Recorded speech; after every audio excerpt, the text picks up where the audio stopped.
variété et système de culture. Quels sont les acquis, quelles sont les questions qui se posent, quelles sont peut-être les perspectives. Donc on va écouter l'exposé blé, on aura une petite discussion, on écoutera ensuite l'exposé tomate et puis on aura une petite discussion. Et puis ensuite, on aura une table ronde à laquelle participeront d'autres personnes que je vous présenterai à ce moment-là. Et donc là, il y aura un débat plus largement ouvert avec la salle et avec les personnes de la table ronde. Donc pour les deux exposés, donc l'exposé blé, donc à chaque fois, les exposés ont été préparés par un binôme agronome-généticien. Donc pour le blé, on a Arnaud Goffreto, qui est donc ingénieur agronome dans mon unité, l'unité d'agronomie de Grignon. Voilà. Et Bernard Roland, qui est dans l'unité IGEP.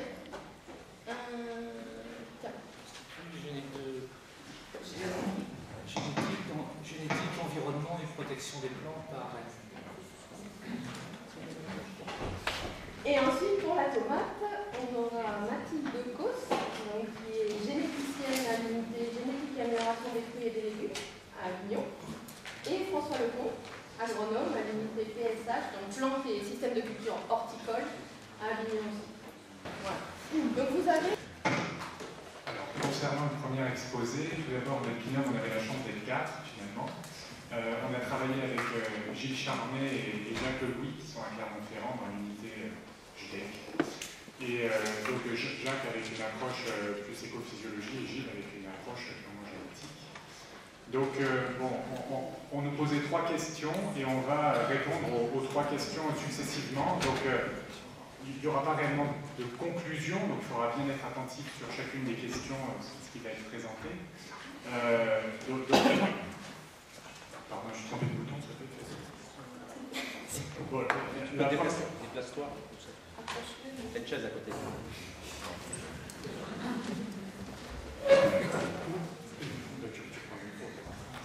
Donc la première question qu'on nous posait, c'était celle-là, compte tenu des objectifs assignés au système de culture, que sait-on de ce que peuvent apporter les variétés? Donc mon propos sera celui d'un sélectionneur de blé pour des systèmes économes en intrants.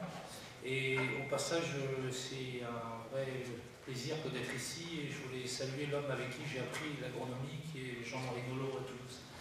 Voilà. Donc pour ce qui est de la sélection, cette diapo, pour vous illustrer que en fait, sélectionner une plante annuelle comme le blé avec une seule campagne par an, ça prend une dizaine d'années, plus 2 années pour l'inscription. Donc le pas de temps est long entre un croisement qu'on va faire là, la semaine prochaine à Rennes et puis l'inscription possible de la variété, ça va nous amener en 2025.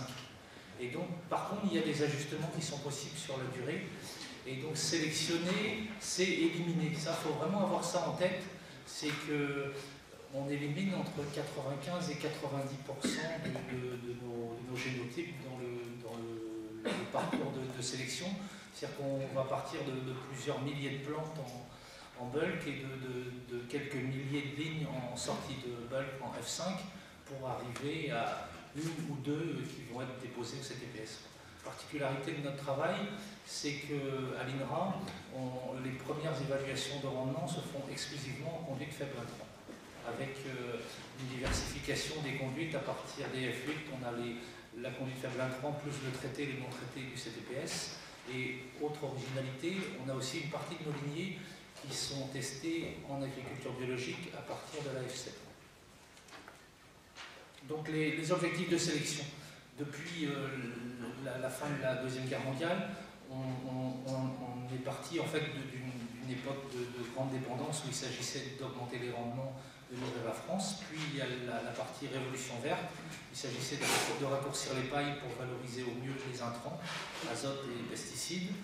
Après, dans les années 80, apparaissent des contraintes très fortes au niveau de la transformation, avec des exigences qualitatives des industries utilisatrices.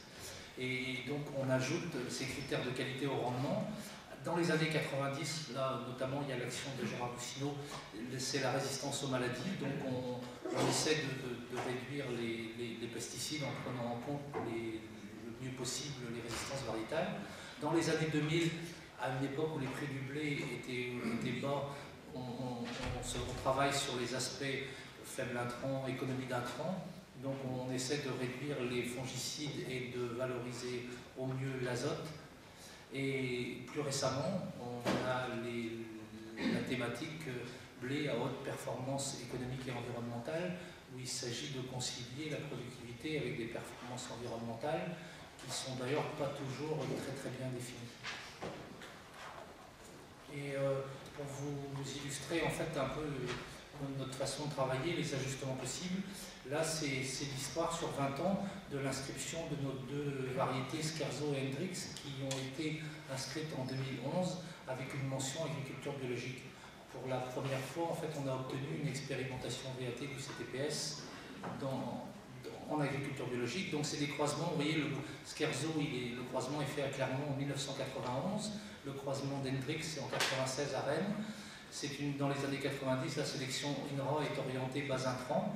La variété, la lignée CF9902 qui deviendra Scherzo, elle s'arrête en CTPS-1 parce qu'on considère que les performances sont insuffisantes. Et donc, au début des années 2000, émerge notre préoccupation dans l'idée d'un continuum. On teste nos lignées rustiques, c'est-à-dire multirésistantes aux maladies et productives, dans les conditions de l'agriculture biologique. En gros, on cherche des possibles variétés super rustiques. Et donc, en 2002, c'est la première année d'essai en agriculture bio de la lignée CF9902. Pour la RE 04073, ça sera en 2005. Par la suite, ces lignées passent dans le réseau national de l'ITAB. On trouve qu'elles sont très intéressantes et en accord avec la filière, on demande une expérimentation spéciale que nous obtenons. Et donc, pendant 2 ans, on a nos CTPS en classique et en agriculture bio, et une inscription au catalogue, en fait, suite aux résultats de 2010-2011. Actuellement, il y a 200 hectares de multiplication de semences, et donc les premières semences seront vendues aux agriculteurs à l'automne 2013. Et donc, vous voyez, c'est sur 20 ans. Alors, on est c'est une innovation incrémentale, mais à un moment, à partir de croisements qui n'avaient pas été du tout pensés pour une finalité agriculture biologique, on se retrouve avec une bifurcation, on identifie des bonnes lignées, on demande une expérimentation spéciale et on les inscrit. Donc on est à la fois dans des traits assez longs avec quand même, en fonction des circonstances, des opportunités, une possibilité d'ajustement. Alors, pour vous donner un exemple juste de ce que l'on peut obtenir grâce à la sélection, donc le gain qu'on peut attendre d'un processus de sélection, on a repris ici une publication de Houry et al. En 2012 qui a analysé sur une période allant de 1987 à 2011 le progrès génétique sur des variétés présentées à l'inscription dans 2 réseaux, un réseau dans le nord de la France et un réseau dans le sud de la France, donc c'est des réseaux à l'inscription, et en conduite traitée et non traitée. Ce que vous voyez, c'est que le progrès génétique est réel, il n'est pas anodin, hein, plus d'1 quintal par hectare et par an dans le nord, et environ entre 0,65 et 0,97 quintal dans le sud. Et ce qu'il y a d'intéressant ici, c'est de montrer que le progrès génétique, il est plus important finalement en non traité qu'en conduite traitée. Donc ici, il n'y a pas que l'objectif augmenter la productivité, mais il y a bien la combinaison de 2 objectifs qui sont d'augmenter la productivité, mais aussi d'augmenter la tolérance globale aux maladies, puisque la conduite non traitée, c'est une conduite sans fongicides ou GS. Donc ça, on trouve que c'est un bel exemple de ce que peut apporter la génétique et la sélection en termes de gains. Alors par contre, ce qu'a montré Bernard dans sa deuxième diapo, c'est que les objectifs de sélection se sont multipliés et qu'on n'a finalement jamais eu, à un moment, on n'a jamais retranché un objectif de sélection. Donc qu'est-ce qui se passe quand on multiplie des objectifs de sélection? C'est un peu la recherche du mouton, non pas à 5, mais à 6 pattes. Donc en gros, si vous avez plein d'objectifs de sélection, plus vous en avez, moins vous risquez d'être efficace sur chacun des objectifs de sélection. Donc ça, d'un côté, il y a un simple problème de combinatoire. Imaginons que chacun des objectifs de sélection est codé par un seul gène, ce qui n'est jamais le cas, à 2 allèles, ce qui n'est jamais le cas, et que vous avez 10 objectifs de sélection, bon, bah, ça fait 10 gènes à 2 allèles, ça fait 2 puissance 10 combinaisons homozygotes, et donc une seule cumule les 10 allèles. Bon, bah, ça, pour la trouver, c'est quasiment impossible. Voilà. Et alors ça, cet espèce de problème de combinatoire, on peut montrer son effet sur une analyse qu'on a réalisée dans notre unité, où on a regardé l'effet de l'augmentation des résistances variétales à différentes maladies, rouille jaune, pied inverse, rouille brune, oïdium, septoriose, sur le rendement maximal des variétés, ce rendement maximal des variétés étant évalué sur le réseau nord du CTPS en conduites traitées, qui sont des conduites très bien protégées. Donc là, ce qu'on voit, c'est qu'il il y a une corrélation négative entre les résistances variétales et le rendement maximal. J'insiste, c'est un rendement max des variétés. Et ça, nous n'avons d'autre manière de l'expliquer que de dire, bah oui, ok, on a sélectionné sur les maladies et la productivité, et évidemment, en multipliant les objectifs de sélection, on est moins bon sur chacun des objectifs de sélection. Un autre problème, quand on cumule des objectifs de sélection, c'est que généralement, les effets génétiques sont non additifs, et donc la génétique qui va coder... Alors, je ne suis pas généticien, alors j'essaie de le dire dans mes mots d'agronome. La génétique qui va coder pour un objectif peut entrer en interaction avec la génétique qui va coder pour un autre objectif.